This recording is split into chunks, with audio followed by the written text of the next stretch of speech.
So today's message is brought to you by, not today, Satan, not today, because I don't know why you in my comment section. First, let me say, I do not care about how many babies y'all have.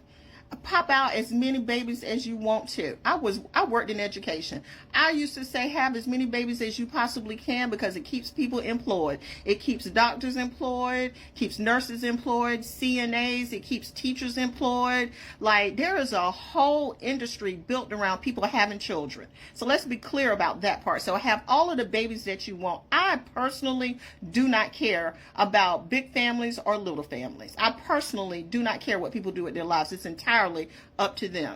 Now, having said that, words have meanings. Words have meaning, and contrary to what you believe, Forbes is not where you go when you want to find information, okay? So we're going to break this down point by point, because there were two words that I used, poor and poverty, and both of those have meanings. These words have meanings. They have definitions that are by the federal government.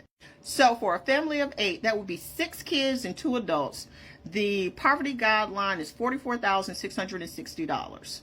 So if you got 2 parents, 6 kids, if they're making $44,660, they are by definition living impoverished. They're in poverty by the federal government.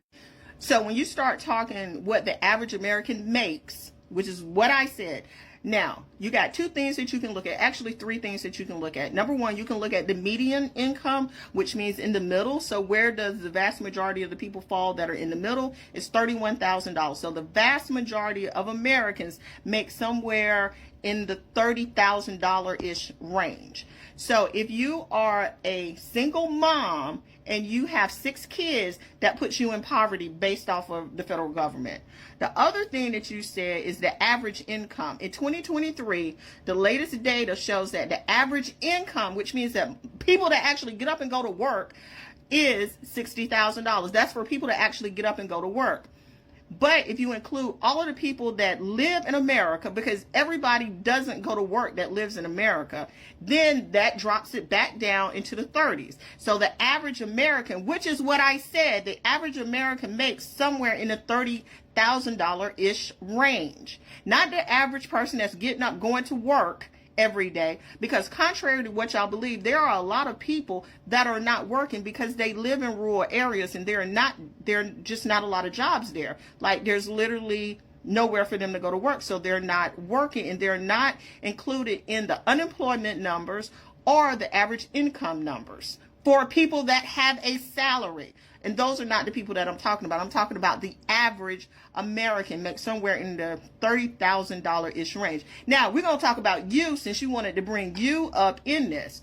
The average teacher salary in New Mexico is somewhere in the 50s. So if you had 6 kids and you were making $50-ish thousand, baby, you're right there at poverty. Like, you're right there at poverty. Assuming that you went back and got advanced degrees and you made on the high end, the absolute highest is $70,000. Even with $70,000 and 6 kids, you still clipping coupons. My son got a PlayStation for Christmas. Like, you're not buying 5 PlayStations. He got some sports mountain bike. You're not buying 6 of those. When you're going groceries shopping, you're managing the money.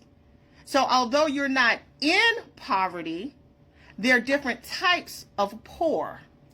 So you have absolute poverty, you have relative poverty, situational, generational, rural, urban, and so there are a lot of variations when it comes to poverty. But again, TikTok is where nuance and intersectionality go to die, and everybody thinks that they're right. But I promise you, if I say something, you can take it to the bank.